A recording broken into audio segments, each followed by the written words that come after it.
Hello, and welcome to the Polk Pioneer Oral History Program, a collaboration between the Polk County Historical Association's Heritage Partners, the Polk County History Center, and Polk Government Television. I'm Myrtice Young, Historic Preservation Manager at the Polk County History Center. Thank you for joining us today as I have the pleasure of interviewing Edwin Friedlander, a lifelong resident of Lake Wales who has been nominated for Polk Pioneer recognition. Mr. Friedlander, congratulations, and thank you for joining me today. I'd like to start your story with your arrival, which was on July 13th, 1931 at the Lake Wales Hospital. And if you'll fill in your story, beginning with your parents, tell us their names, how they came to Lake Wales, and a bit about their background. Oh, I am Edwin Friedlander. My parents were Harry and Celia. They were married in Thomasville, Georgia in 1917. At that time, well, my dad was the youngest of 10, born in Lithuania. His father had died soon. His mother died subsequently. But he had a great break because 3 of his older brothers had preceded him into the United States. And they had been successful in business, and he started, as they did, through Baltimore and into South Georgia, because Georgia was prospering with cotton, tobacco, and turpentine. Now, I don't know how many people knew that that was the chief industry, turpentine, in Florida, turpentine from pine trees. And that's a history you'll have to look up yourself. It was big. It was the petroleum before the petroleum. So they were forced to leave where business was getting poor. When the boll weevil killed out the cotton business, it killed out the basic economy. And they and many other South Georgians came to the Lake Wales area where citrus had been the coming thing, starting in the teens, and I'm not sure how far back, because citrus in Florida was here in 1895, around Jacksonville and upper parts of the country. And so that became the focus. My dad's retailing business, and the year I was born was the height of the recession, which was a national situation. Banks didn't have money, people didn't have money, and it was quite awkward. But things were growing. In Lake Wales, it already had its setback financially. When the booms were over that built the hotels and the buildings to attract northerners to come and spend a couple of nights and buy a couple acres out there somewhere. Mm-hmm. So it was in the doldrums. And when the big stock market crashed, there was no money. To describe something that most people would be surprised, and there's some others of us that may have been here then, the banks didn't have money. And if a producing citrus grower needed to pay his help at the end of the week, in the month, the bank didn't have money because the stockholders had taken what they could get and there was no more. So what did they do? They worked out a voucher program, and they would give their employee $20, we'll say, maybe in vouchers, part grocery store, part retail, part utilities, house rents, and all like that. And our example was a citrus grower like Hunt Brothers would pay off in a voucher. The employee would come to the store, he needed clothes, he'd give you your voucher, you give him his merchandise, and then by the end of the month, when we all settled, the bank could handle that. Now that was a strong point. And once the situation got better, it got quite a bit better because our business was working clothes. Those were the poor people. But work was coming. And whereas other merchants, mostly mama papa situations, relied on jobbers who had warehouses nearby, and you'd order by the week or month, and he'd bring you what you need, the sizes you're out of. My dad and his brothers had already established a buying service out of New York and were well experienced. Traveled to New York maybe 3 times a year. Mm-hmm. And the other times, you just have your buying office, pick what you wanted.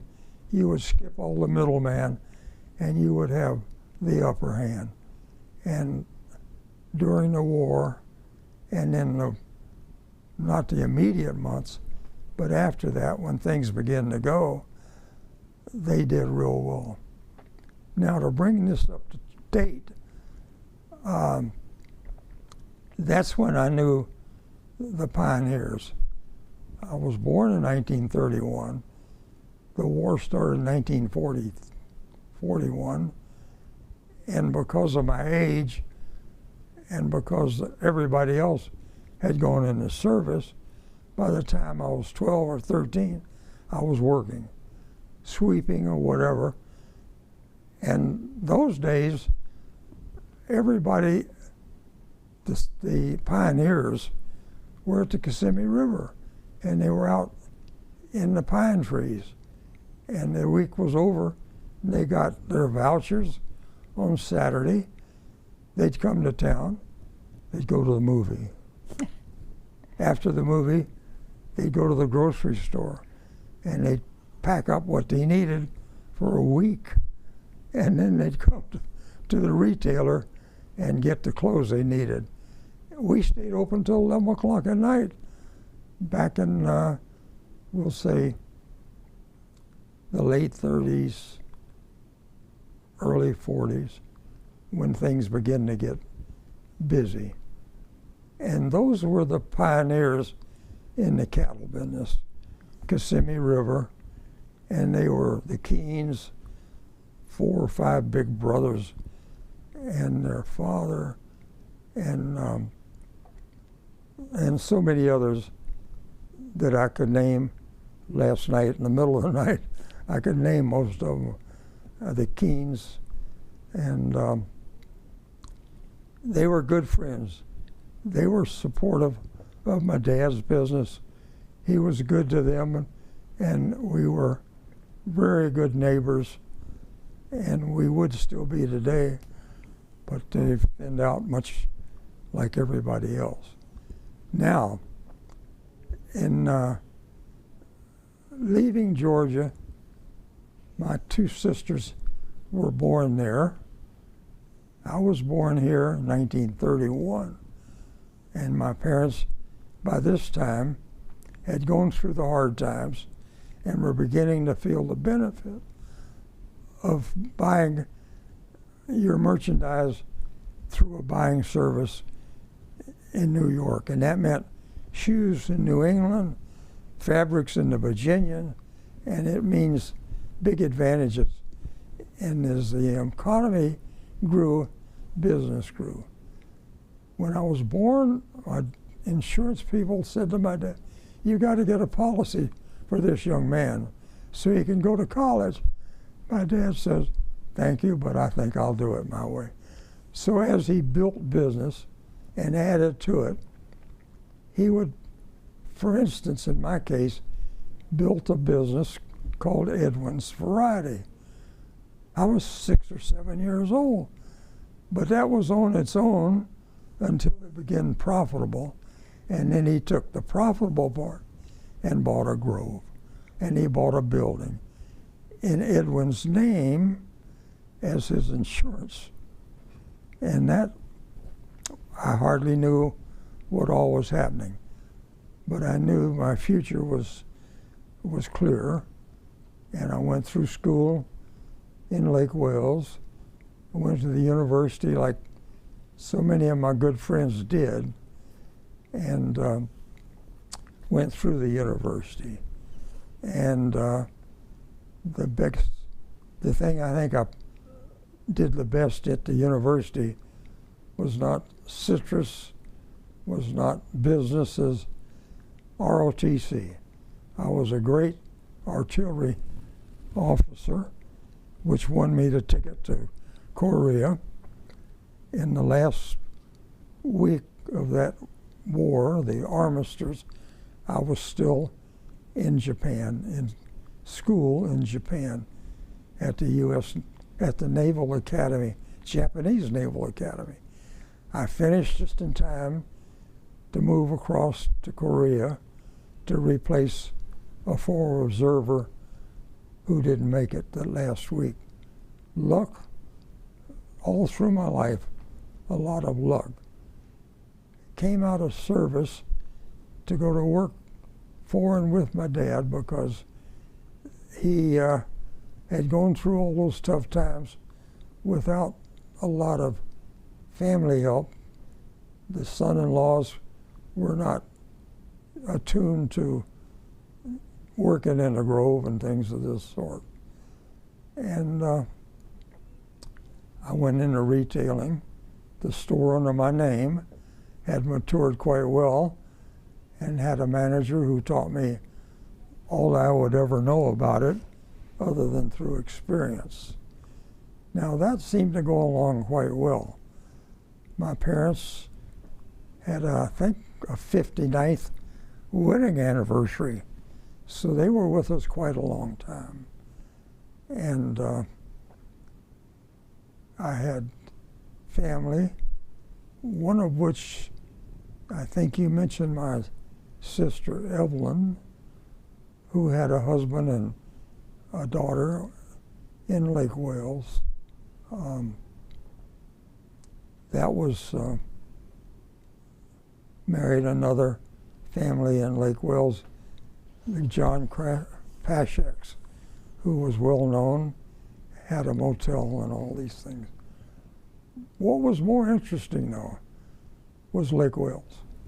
And I can remember from the time I was 1 year old, we were walking with my mother because we'd walk to the store.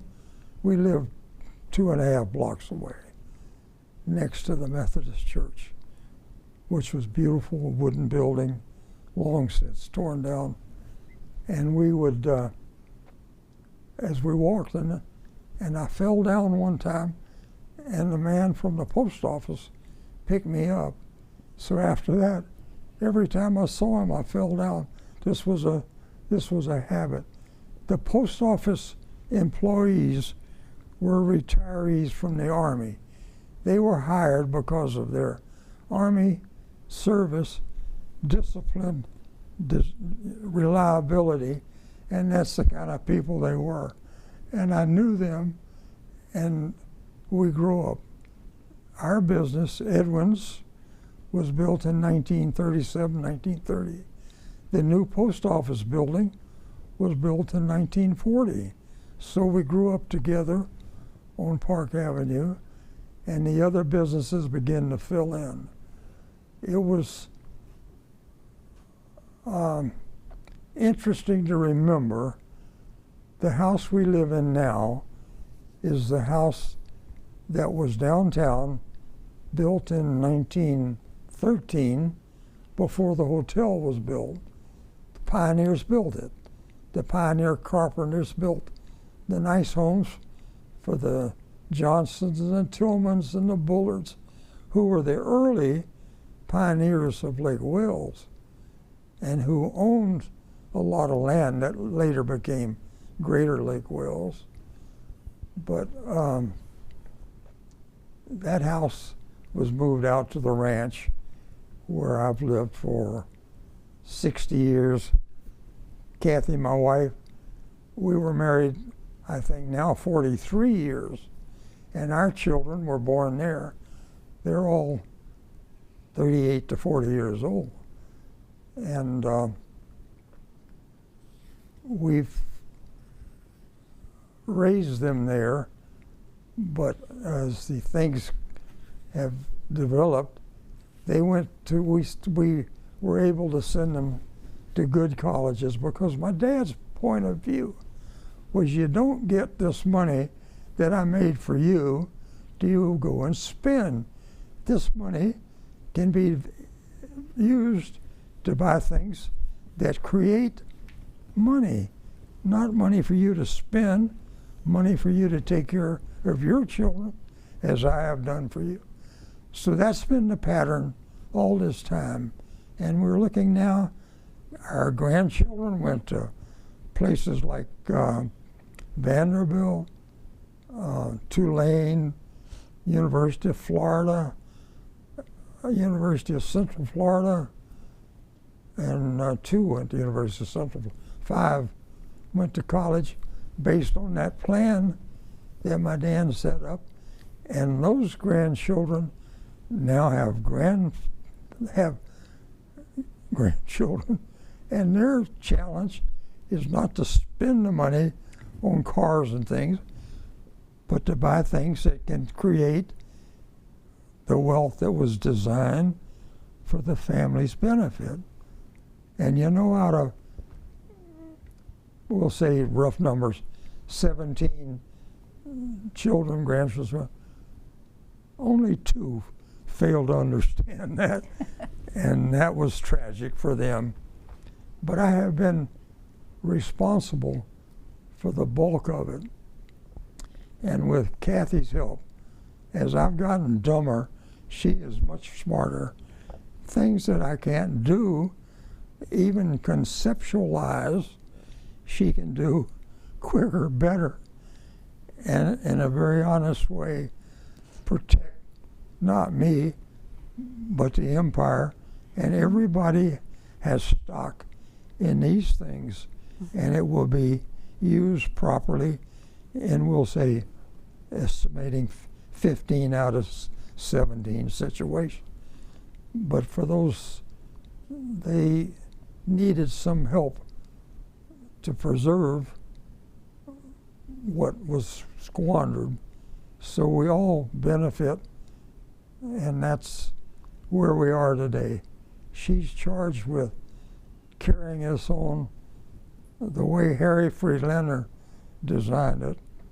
And my mother, Celia, worked every day in the store, because retailing at that time was work clothes, ready-to-wear clothes, suits. We'd get calls on Sunday, a funeral needed a suit for a funeral, and piece goods, because people made their clothes.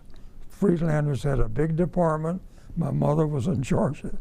She and the customers would pick the fabrics, find the pattern, find the buttons, and she was there and loved doing it. And it was a benefit to the city, and made friends, and it was a fun life. At that time, when this house that I now live in was downtown, it was built for downtown. And if you go in the house today, I say, this is our pantry. It's about this wide and this deep. Oh, well, where's your refrigerator? Oh no, we didn't have refrigerators. The butchers had refrigerators, and there were 5 grocery stores in those 2 blocks. One over here, and I've forgotten their names, was a grocery store but not a butcher. Another one there was similar. On the next street, there were 3 grocers, all looking at each other across the street. 2 of them had butchers. And when you wanted to eat supper, you would go down there at 4 o'clock and you'd say to Fred Oliver, what you got? We want steaks or what? He said, I got some good steaks or good pork chops or whatever. I'll cut them for you. They take the carcass out, cut it, wrap it. You go cook it and eat it. And so the pantry didn't need refrigeration. The house didn't get refrigeration, got fans and all. And it went on that way for quite a while. And those butchers were very successful, and they had grocers fill in the rest of the business. And the other one was, I think, Bill Roth. And same way, you go into Bill, what you got? Well, Fred's got over, so Bill said, I got something better than that. So, you take what they give you, you go home, cook it. You don't have to have a refrigerator. Freezers were not. What was, where the buildings were built for the retail stores, mostly in the late 20s, because the pictures you'll see, the banks and all were there in 27 when they had their big blowout when things failed.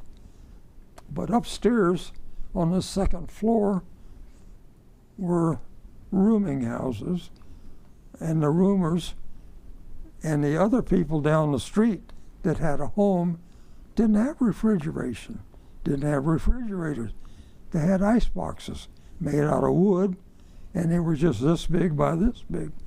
And the iceman would come and put a 25 or 50-pound block of ice in the top of it, and you'd have what you needed cool in the bottom, and that was it. The next day or the 2 days, he'd come and refill it. Ice boxes. The other upstairs that weren't made for renters, the one Lake Wells Bank became Lake Wells Bank and Trust, and then it became whatever else. And one bank after another bought it out. But at that time, upstairs was the dentist's office, and he was an old fella, because the new dentists were in the service, and that was even before that they were in school. And Doc Ellis, I was a youngster and I had to have a tooth pulled. He said, son, can you give me a hand? I can't get. So that's the situation in those days.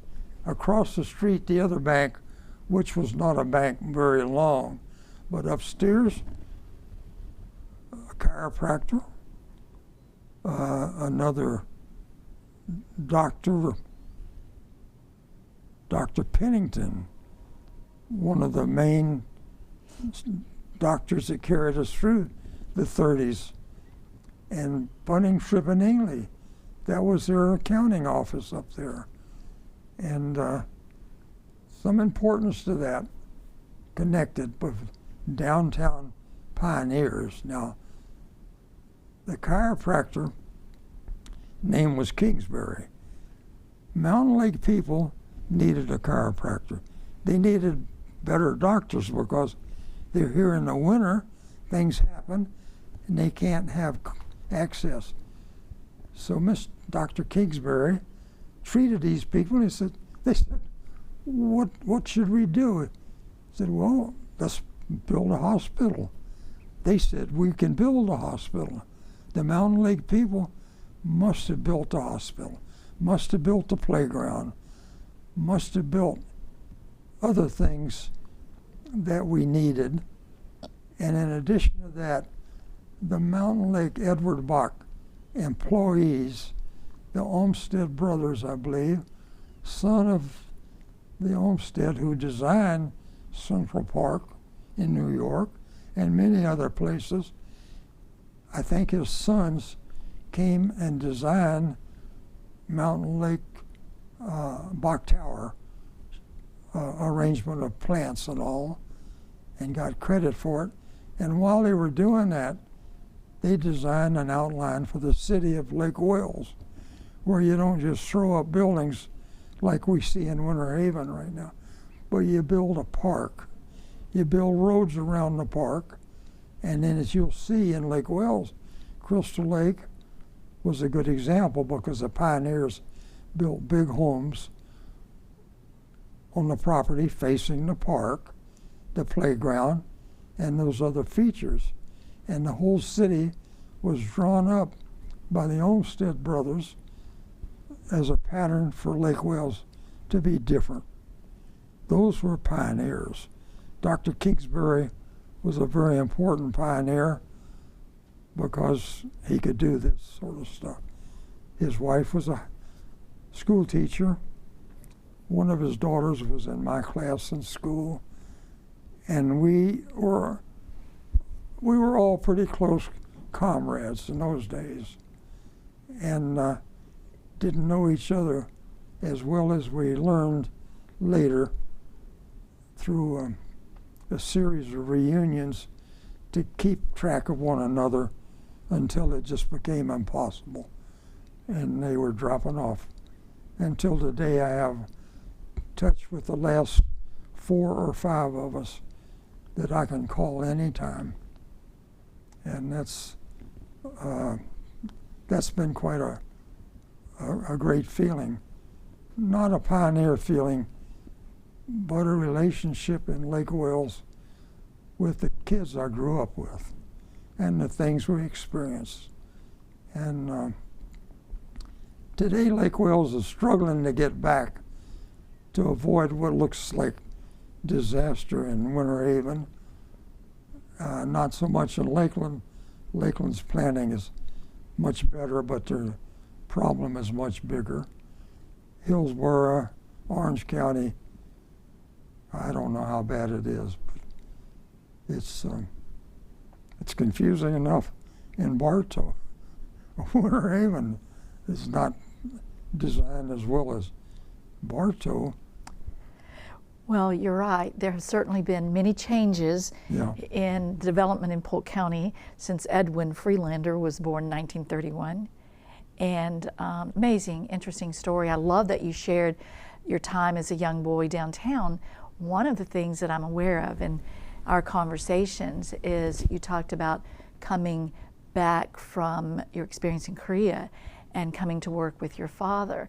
But I know that you had experience, early experience. I think as a young 7-year-old Edwin, you were already working in the store, in the family store, sweeping and doing things? In the Friedlander store, yeah. Most stuff was 5 cents or 10 cents. And money was unbelievably scarce. In the men's store, men's part of the Friedlander, I would sweep the floors at night. That was what I could do. And that was a lot. Wooden floors, old wooden floors. And then later, I could help with the customers because I knew what, I got to the point where I knew what size they needed. I mean, I knew them like that.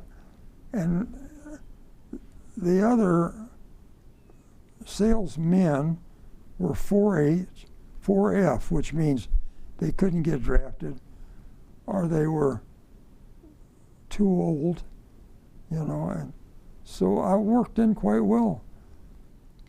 And my dad paid me a commission, which taught me work. You don't sit around.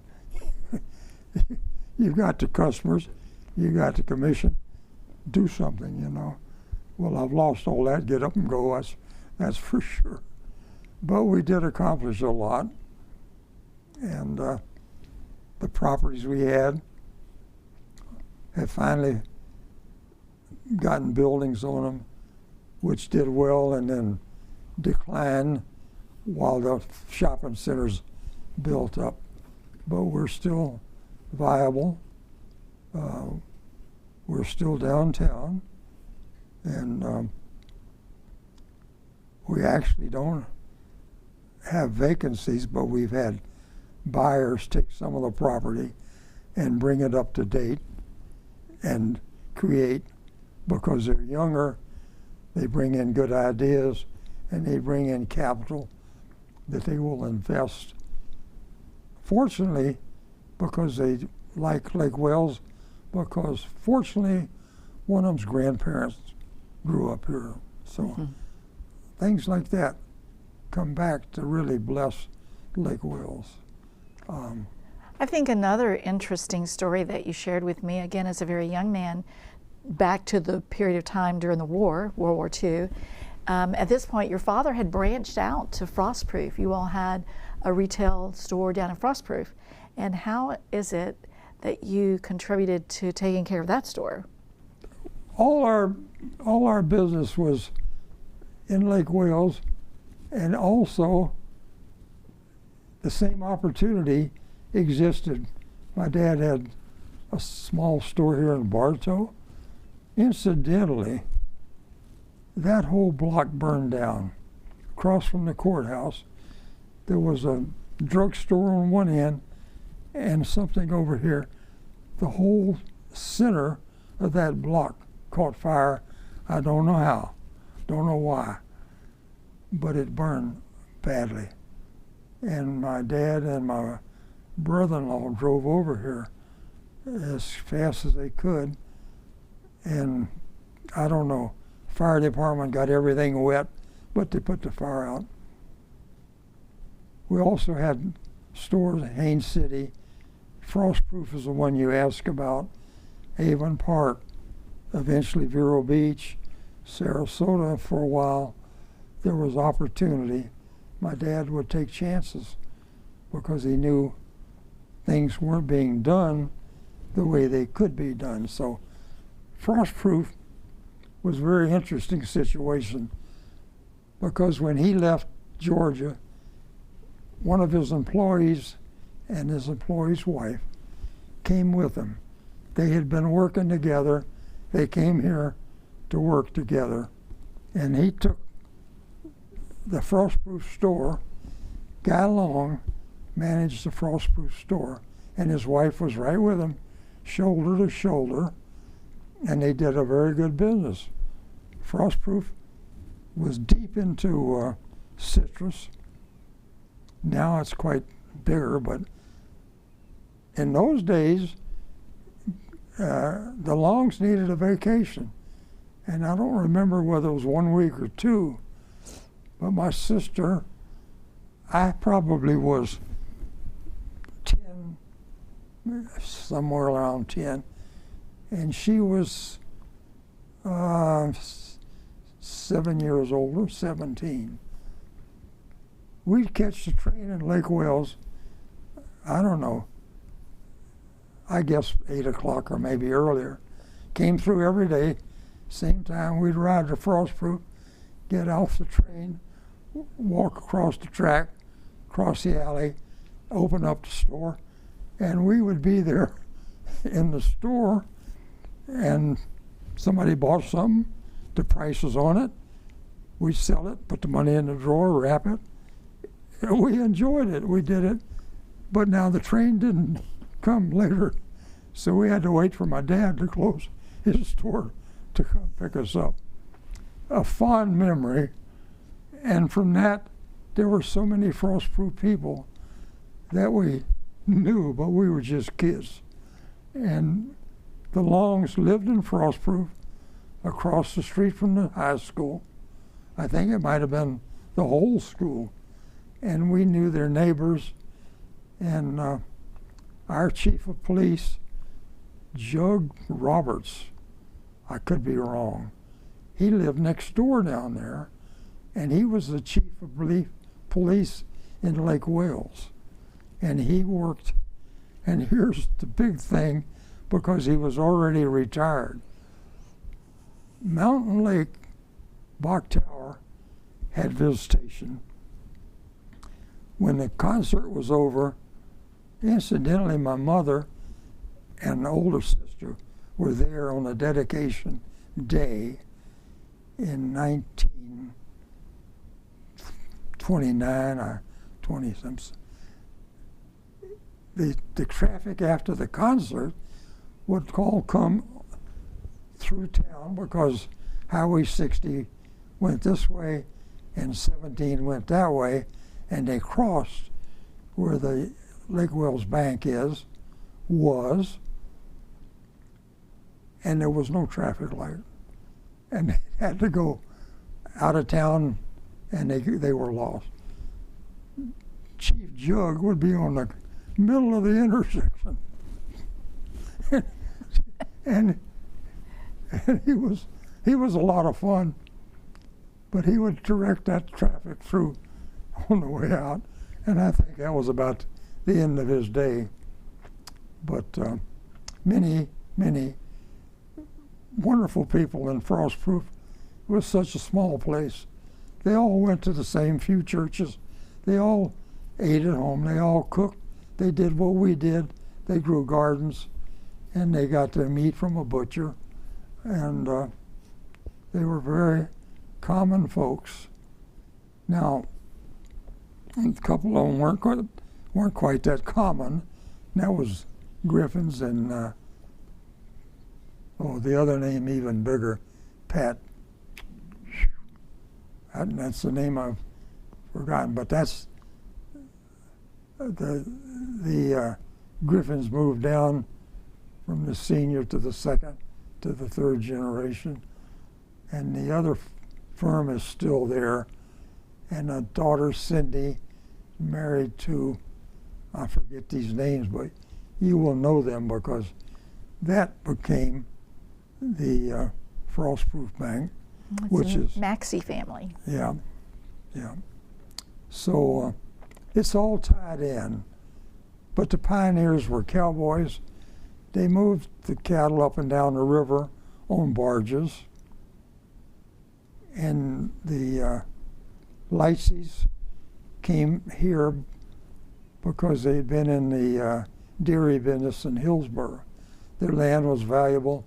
They brought the cows, and they brought property out on the Kissimmee River, and that's where they built an empire, really. And when their cows had to go to market, they would take them, I guess, to Highway 60 or somewhere, and then they would cowboy them, walk them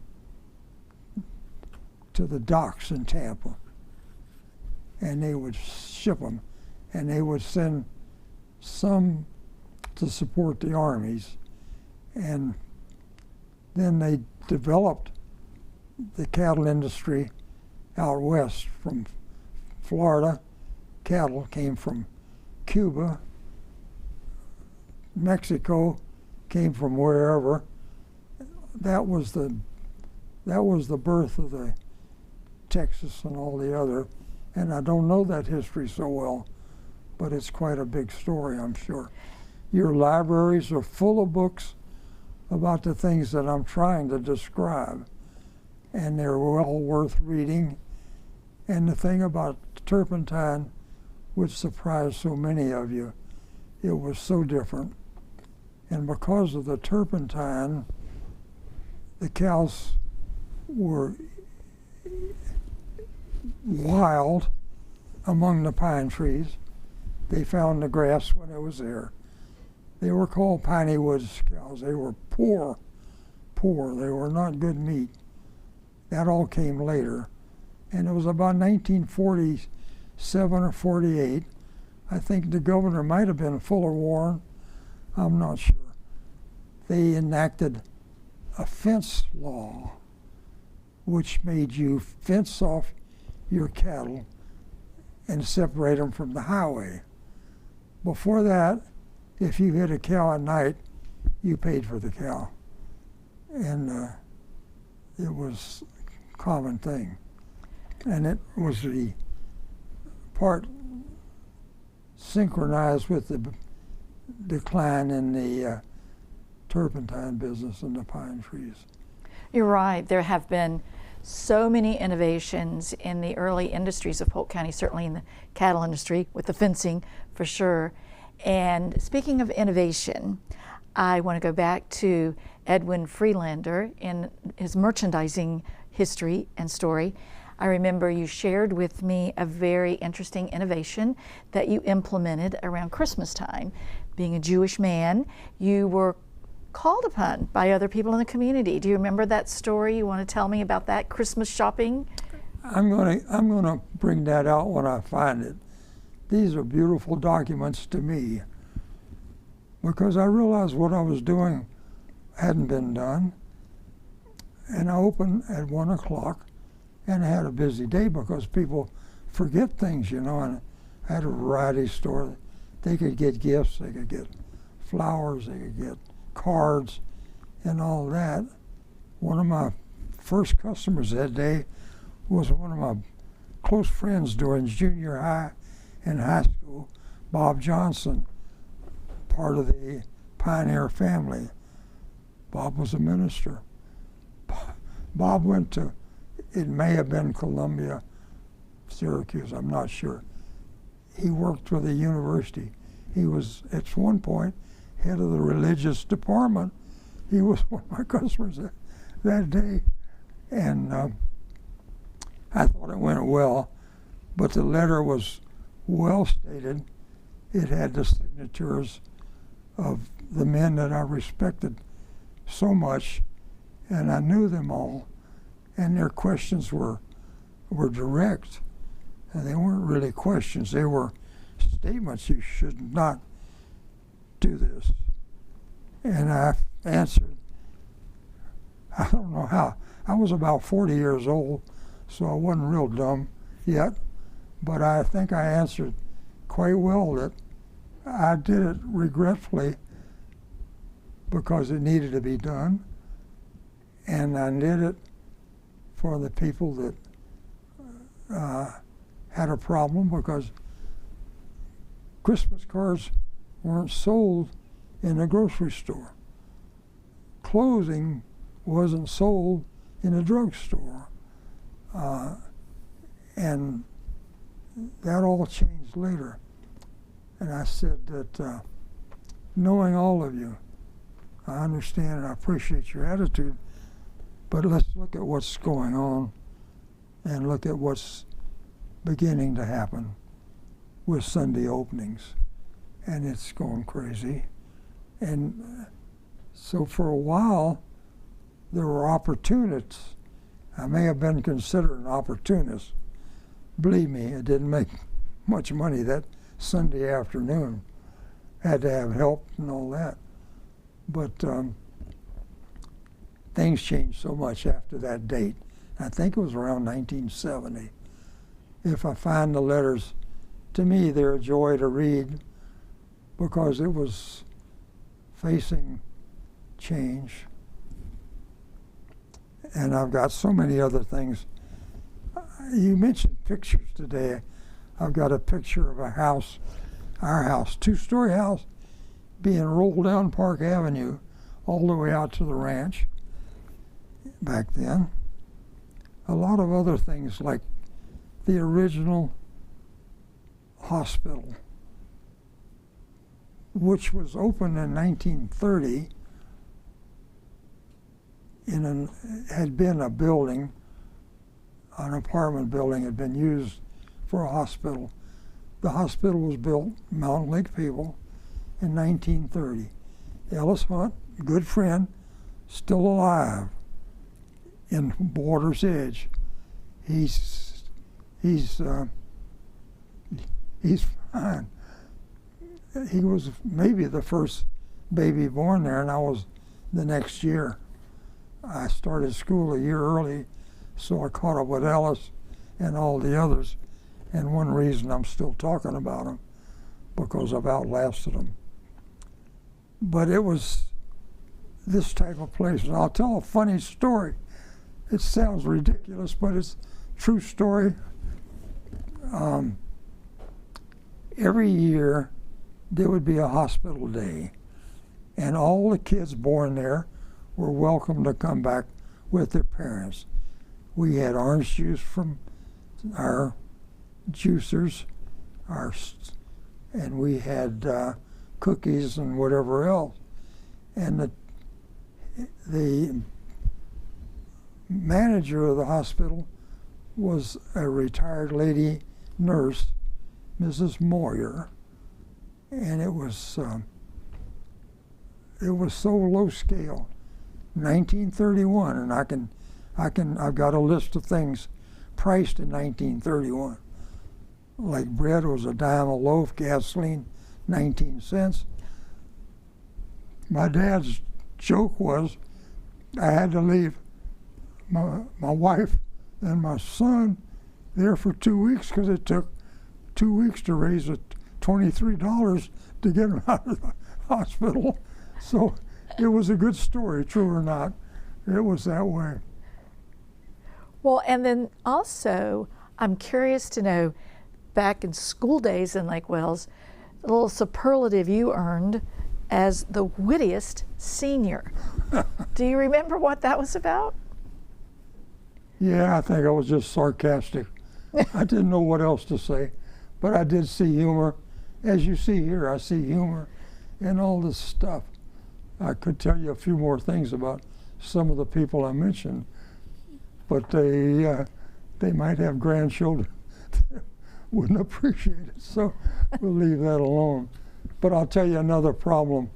The school system suffered greatly by the hardships of the 30s and the war years when everybody went to service. Our teachers were retired ladies, and we learned what they learned. And when I got to the university and I went to class civics, what is this? Civics? Government? What is this? We didn't know. The only thing I could figure out from the other courses were the humanities. Loved the music, loved the books. I'd never learned to appreciate that at all. And math and logic, which was pretty easy once they showed it to you. But we did algebra and logarithms and carried slide rules later in college and all. And, you know, why? Math has just left all that, has been left, and all that got dropped off. And it was a disadvantage to go to the university and have better high schools with courses that we weren't even offered.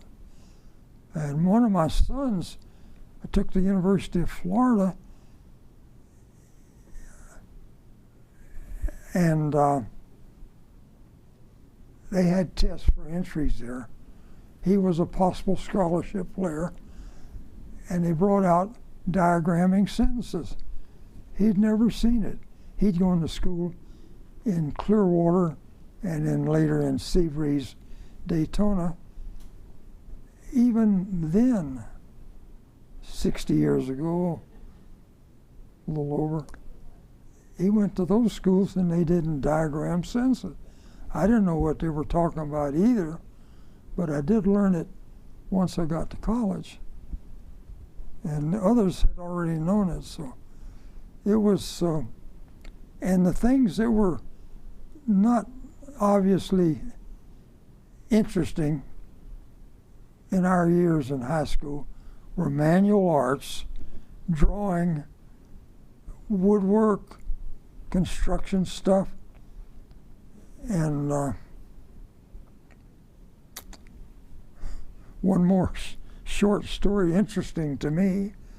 My dad says, my cousin married somebody that works at the University of Florida. I've called her and we're going to go up and spend some time with her man that works and get some information. We got there and we met Joe Weil, her husband, dean of the College of Engineering. Here I had a good opportunity to say, what's in engineering? He didn't push me. I didn't answer. But we were friends, and he was a fraternity advisor, and he was the first dean to get a new building after the war. And I thought so much of my fraternity brothers returning from service and going into engineering and just falling into the lap of luxury, and you know. So anyway, those were funny stories to look back on. I did what I did that my dad designed, and it has worked real well, as I said, for maybe 15 out of 17. And the benefits are still there for those coming up that need a house, a car. Sooner or later, family, but first of all, an education. Well, this is a good time. I don't think we've mentioned them. So the children are, okay, so there's Alan, who lives in Winter Haven today, and Carolyn in Lake Wales, and Lori lives in Alachua, and you have two sons, Randy, who is in Columbus. From the first marriage. And from your first marriage, and Doug in Atlanta. So when you spoke of the empire, this is the empire. These are the Friedlander children. And our daughters have done beautifully well. They're both highly known in their profession, and they're in good positions. Our son had walked into a used car lot and said, "I want to go to work on commission only." And he just did marvelously well until things slowed down and the place he was quietened down, and he's had to struggle. Our daughter went to the University of Florida, landscape architect. She did the unusual thing, I gather. She listened and did what the course taught. And she applied for a job when she was a sophomore. And later, she had gotten no response. She went in and said, "I sent my resumes, but I haven't heard anything." He said, "You're Lori Friedlander?" He said, "Sit down, you got the job, now we'll talk." And she did so well and just went right on up and built that little design business, and it was taken over by an engineering bit, and she's still right there. And she was honored just recently among the University of Florida, 40 under 40, a number of accomplishments by a graduate still not 40 years old, which is a big deal. And that was just one of several. And we couldn't be prouder, and prouder of my wife, because I don't know that I influenced it at all. I think something I did may have made it clear that you work for what you want, but they had a better way to go, and they showed me how it should be done, and I'm so proud of all of them. And well, and my wife, speaking Kathy. of honors and being proud, I want to name a couple of things. You have had a lifetime of commitment to civic commitment and community betterment in Lake Wales. Let me just name a few. You're volunteer manager of the gift shop at Lake Wales Hospital, member of the Chamber of Commerce and served as president of the Chamber of Commerce, member of Beth Shalom Congregation in Winter Haven. You were named Citizen of the Year in Lake Wales in 1997, director for Lake Wales Citrus Growers Association, a member of the Lake Wales Rotary Club, and past treasurer. And more. I know there's more because you're interested in cattlemen's and citrus. And here's my question for you.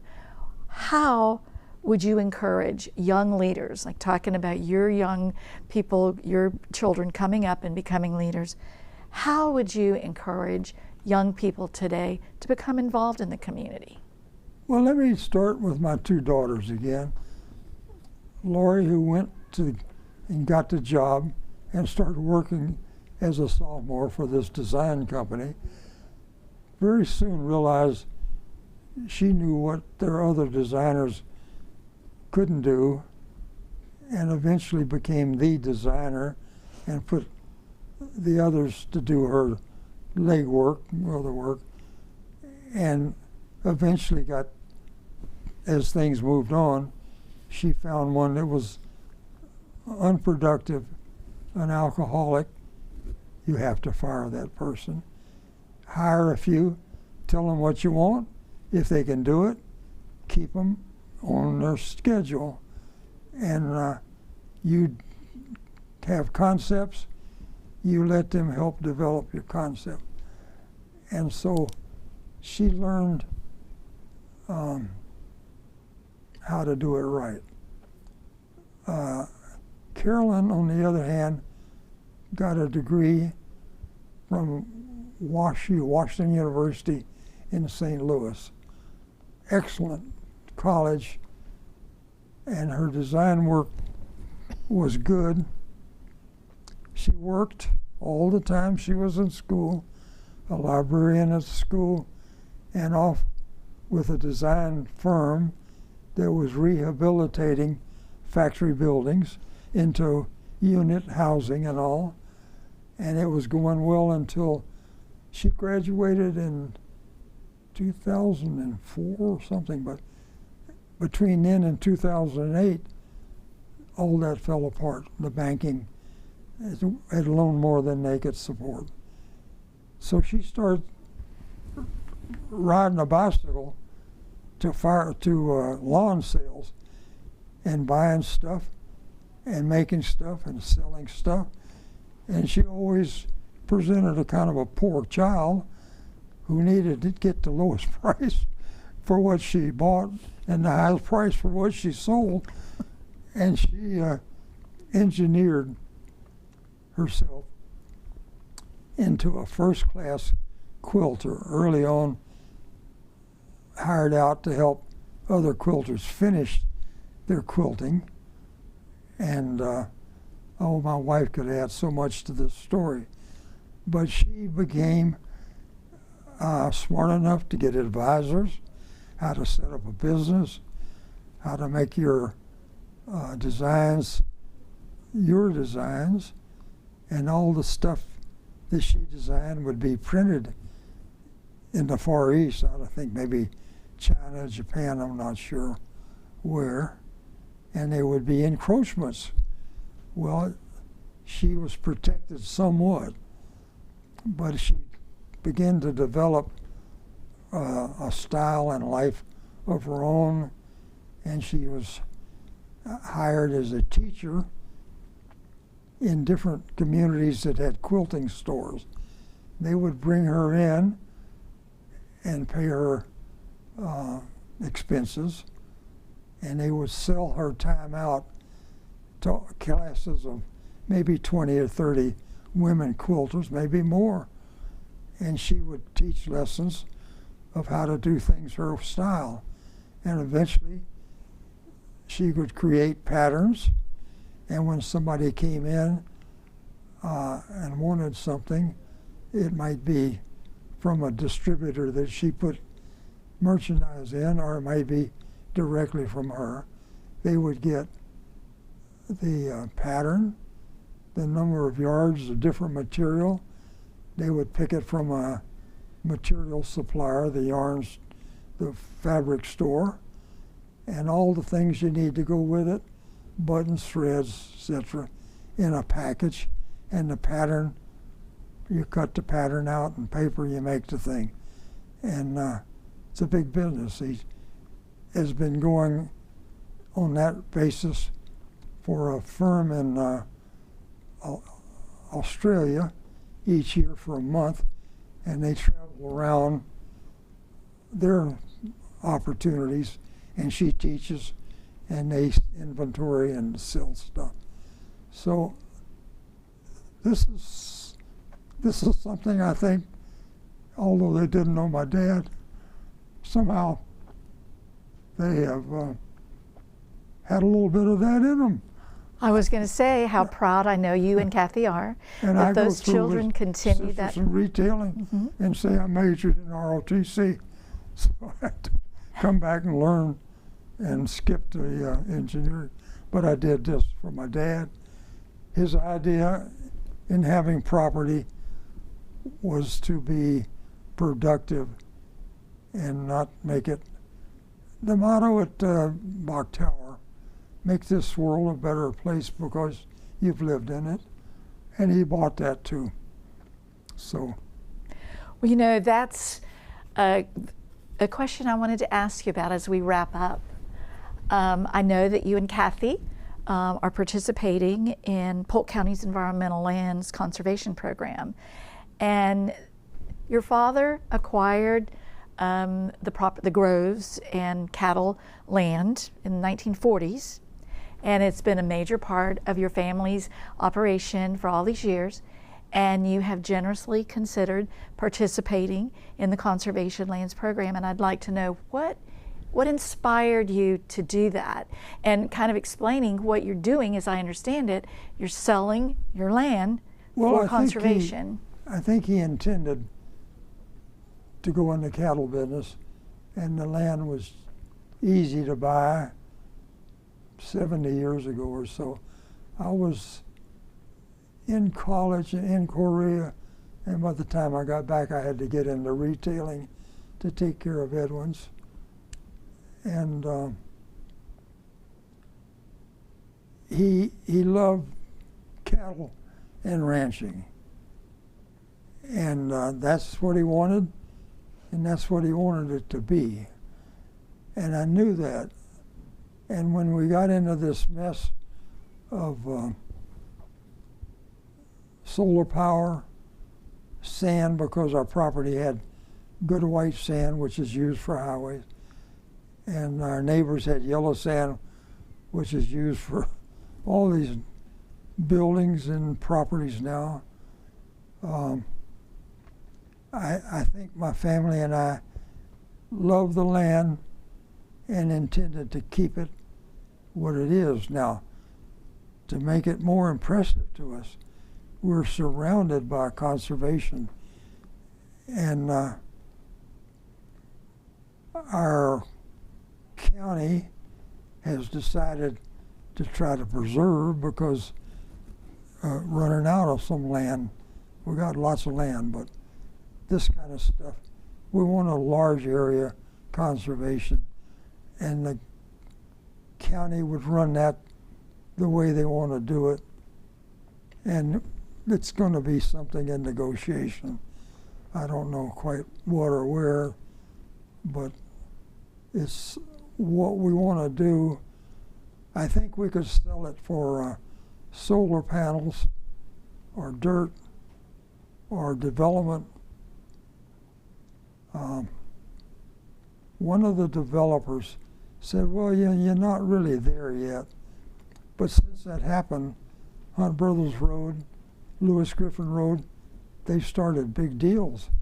And I would say, you can't wait till it gets too close that you can't afford your land not to sell it. So something's going to happen.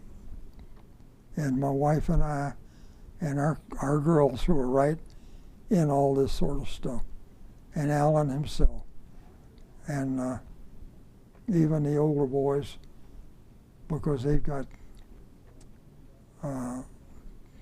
their kids went to very good schools. I think I would add Tulane into that one. So we're going to try to make, the rule is you don't buy something to spend it, you buy it to create reserve for those who are going to need it, and hope it can continue to go that way. Well, that's beautiful. So it really, it's a way to honor your father and his heritage, and acquiring the land, and then participating in conservation, and certainly gives your children something to be very proud of. And it became kind of practical too, because right along here, greening, it's killed the citrus trees. Not totally. There's a comeback, but I don't know if they'll ever recover the space in the grocery store that they had. The fruit they're raising under plastic is perfect, but a grapefruit could cost $3. Right now you get pretty good grapefruit raised in Florida at our basic groceries for maybe $2, I'm not sure. And it's good. It hadn't been good, but now they are learning to raise it. Well, thank you for all that inspiration. I appreciate that so much. It's been a pleasure having this conversation with you. Thank you. Well, thank you all for joining us today, as we've had a wonderful opportunity to have a conversation with Edwin Friedlander, Polk pioneer and lifetime resident of Polk County.